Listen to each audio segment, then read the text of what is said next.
Nesse vídeo, a gente vai fazer os números digitados no teclado numérico realmente alterarem o número que está sendo mostrado na tela do nosso aplicativo. E como a gente faz isso? Criando o nosso próprio widget.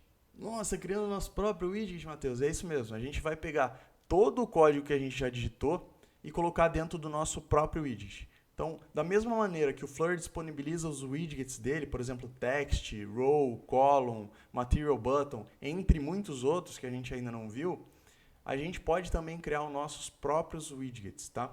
E como a gente faz isso? Basicamente juntando os widgets do Flutter e construindo o nosso próprio, que vai ter um nome que a gente dá, tá? No nosso caso, a gente vai recortar todo o nosso código que a gente escreveu. Então, o nosso aplicativo todo, todos os widgets que a gente já digitou para criar o nosso aplicativo vão estar dentro de um widget próprio, tá? Então, como a gente faz isso? Como a gente cria um widget nosso no Flutter? Lá embaixo, lá na última linha, fora de tudo, a gente vai usar um atalho que o Android Studio vai completar o código para a gente, tá? Então, o atalho é STLESS, STLESS, e apertar Enter. Você vê que ele já cria o código para a gente, tá? A gente poderia digitar esse código? Poderia, manualmente, mas usando esse atalho é muito mais prático, tá? E não se preocupa com o que significa exatamente cada um dos elementos desse código. Eu vou explicar mais para frente, faz parte de um conceito básico da programação, que são as classes, tá? Mas isso eu vou explicar em outro vídeo, tá? Por enquanto, você só precisa entender que aqui a gente vai dar o nome do nosso widget. Eu vou chamar ele de MyApp. Por quê? É um widget que vai conter o nosso aplicativo inteiro, tá? Ok, Matheus. Agora, assim como existe o stateless widget, que é um widget sem estado, state significa estado, less significaria sem nesse contexto, tá? Então, sem estado, existe também o stateful widget, que é um widget com estado, tá? Por enquanto, a gente vai focar no stateless e depois eu vou mostrar o stateful e aí você vai conseguir entender a diferença entre os dois, beleza? Agora, ao invés de deixar, como eu disse, todo o nosso código do nosso aplicativo aqui, dentro da função runApp, a gente vai recortar todo esse código e o que eu vou fazer é, eu vou colapsar primeiro todo ele aqui, ó. Então, todo o nosso código, nosso aplicativo inteiro, está nessa única linha, por enquanto. Claro que não está em uma única linha, né? Ele só está colapsado o código, então se eu clicar ele expande de volta. Mas colapsando, ele está todo espremido nessa única linha, né?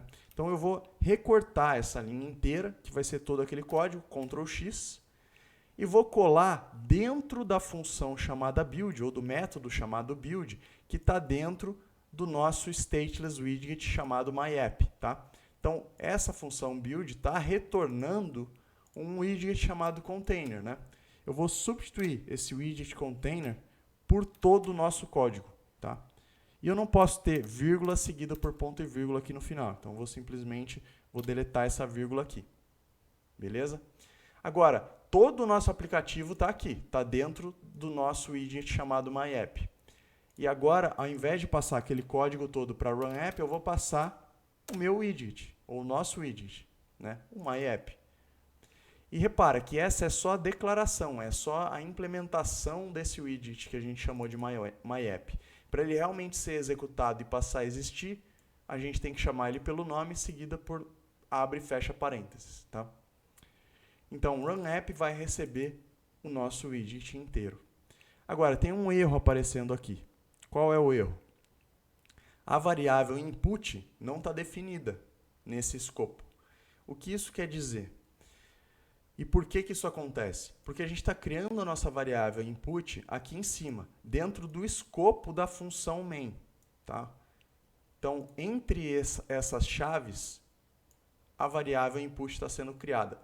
E o nosso widget MyApp não tem acesso a esse escopo aqui.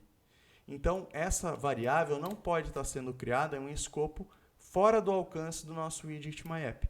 Então, o que a gente tem que fazer é, eu vou recortar essa variável e a gente pode colar dentro do escopo do nosso widget MyApp ou dentro do escopo da função do método build, né, entre os colchetes dele. Eu vou colapsar essa linha só para ficar mais fácil de visualizar de novo, tá? Então, dentro do escopo do MyApp, que poderia ser, por exemplo, nessa linha, está dentro do escopo do nosso stateless widget, ou, eu vou remover de volta, dentro do escopo do método build, que seria entre essas chaves aqui, né? Então, por exemplo, nessa linha. Tá? Eu vou deixar dentro do escopo da função do método build. Tá? Então, eu vou manter nessa linha. Agora, você repara que o erro sumiu, beleza? Então, nosso aplicativo voltou a ser como era antes, só que agora todo o nosso aplicativo, todos os widgets que a gente criou, estão dentro do nosso próprio widget chamado MyApp, beleza? Então, eu vou remover essas linhas e vou executar o código para você ver que nada mudou. Tá? Continua tudo igual. Agora, o que é esse método build e por que ele existe? Ele precisa existir aqui, é obrigatório porque a gente está criando um widget. E o que a gente estiver retornando dentro desse método build vai ser desenhado na tela. Tá? Todo widget tem um método chamado build, tanto os que a gente cria, quanto os proporcionados ou disponibilizados pelo próprio Flutter. Tá? Então, nesse caso, toda vez que um widget MyApp for criado, esse método é executado. Tá? Então, tudo que está entre essas chaves vai ser executado toda vez que a gente criar um widget MyApp. Como, por exemplo, nessa linha aqui que a gente está criando o nosso widget. Beleza?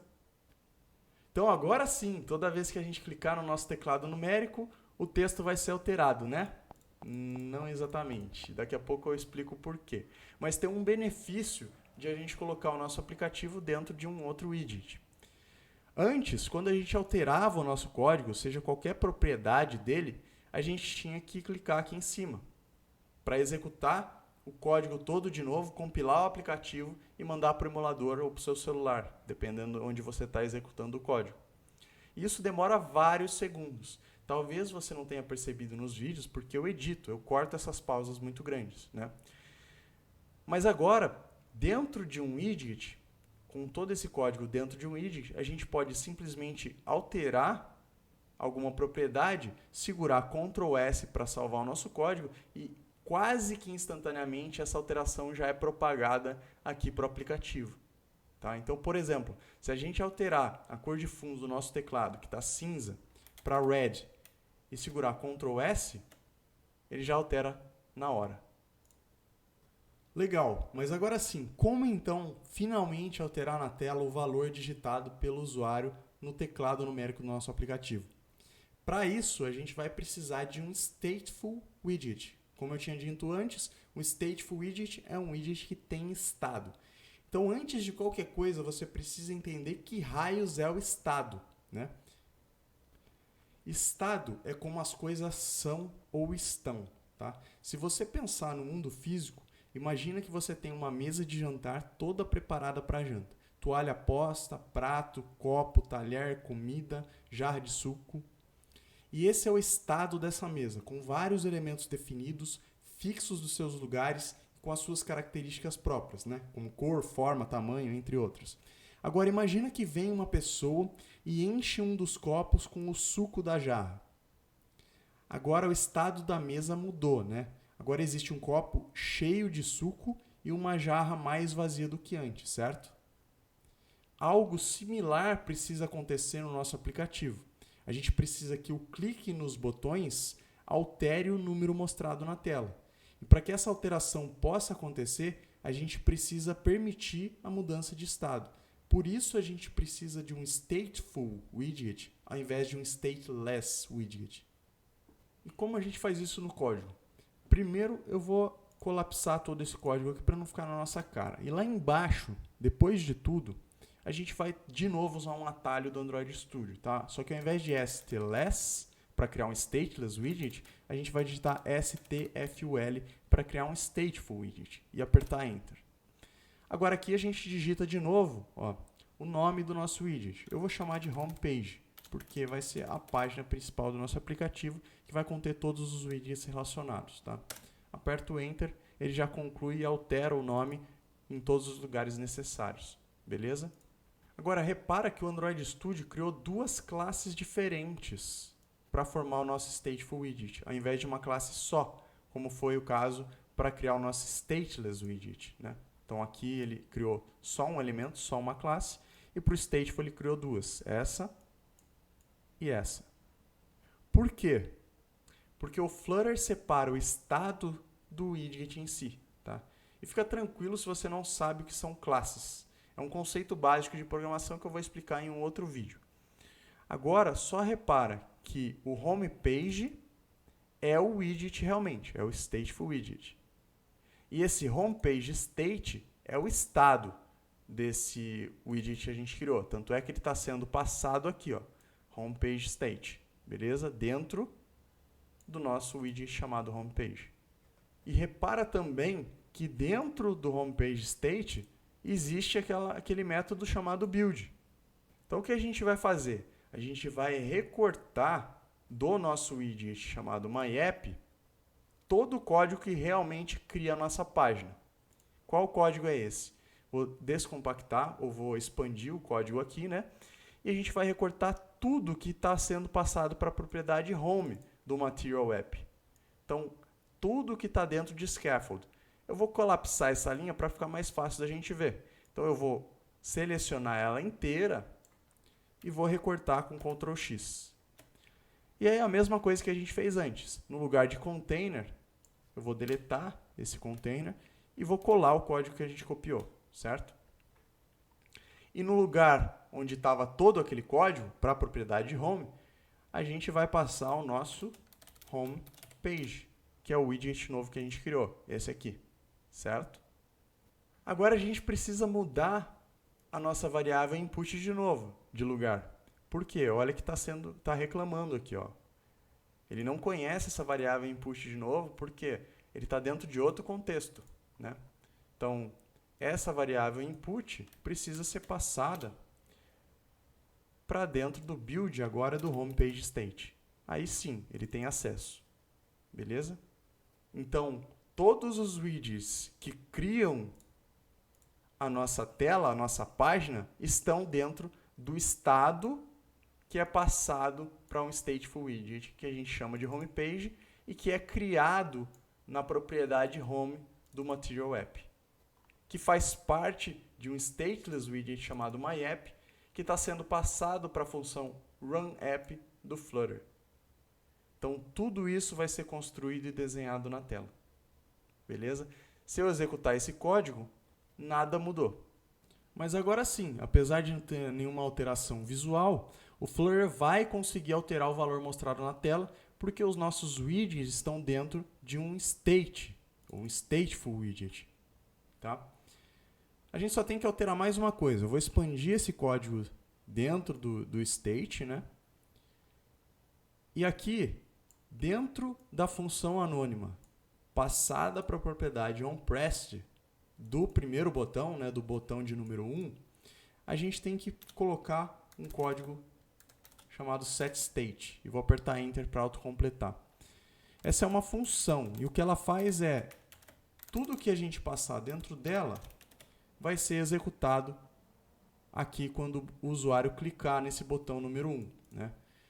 E quando ela for executada, essa função setState, ela vai avisar para o Flutter que existe uma alteração que precisa ser feita na tela, porque a gente está usando a variável input que a gente tinha criado lá em cima. Mas tem mais um porém. A variável input agora não pode estar dentro do método build, tá? Como a gente tinha colocado. Ela precisa estar no escopo do state. Então, tem que estar aqui para cima. Beleza? Então, ela está fora, deixa eu colapsar o código de volta, ela está fora do escopo do método build e está dentro do escopo da homepage state. Tá? Vou apagar essa linha, vou expandir de volta para você ver como ficou. Né? Então, dentro da função anônima onPressed, a gente está passando a função setState, que dentro dela a gente está alterando o input. E agora a gente não vai precisar mais do print que escreve no console. Tá? Então, a gente só vai alterar o input. Se eu agora segurar Ctrl S, esse código já vai estar alterado no nosso aplicativo. E se eu clicar no botão 1, agora sim é alterado. E é claro que a gente só mudou o código do onPressed no botão 1. Né? Por exemplo, o botão 2 ó, ele está vazio. Então, se eu clicar no 2, não acontece nada. 3, nada. Nenhum dos outros acontece nada. Então, eu vou fazer a mesma alteração para todos os outros botões, claro que passando o número correto. E mais para frente a gente vai ver a melhor maneira de fazer isso. Muito em breve a gente vai ver a melhor maneira do que realmente ficar copiando e colando o código. Feito. Já alterei todos os botões para alterarem o input de acordo com o botão mostrado, né? De acordo com o número do botão mostrado na tela. Então aqui 0, 9, 8, 7, todos os outros completos, tá? Então se eu agora segurar Ctrl S para executar e transferir esse código realmente para o aplicativo, a gente agora consegue digitar qualquer número, certo? Eu ainda não implementei a funcionalidade de apagar, porque ela é um caso à parte, a gente vai fazer isso mais para frente, mas agora você vê que sim, a gente consegue alterar. E é claro que a gente ainda não colocou a lógica de limitação, e você vê que ele pula linhas. E isso a gente vai alterando, tá? Mas uma coisa que você pode ter ficado com dúvida em relação ao vídeo anterior é que eu passei para o input mais igual a 1, né? E antes disso, estava escrito input mais 1. E eu falei que pelo fato de o input ter sido criado com o valor texto 9, seria a mesma coisa que aqui está escrito 9 mais 1. Só que falando desse jeito, parece que ele vai somar os números 9 e 1, e que o resultado nesse caso seria 10, né? Mas isso depende de um conhecimento que você precisa ter sobre data types.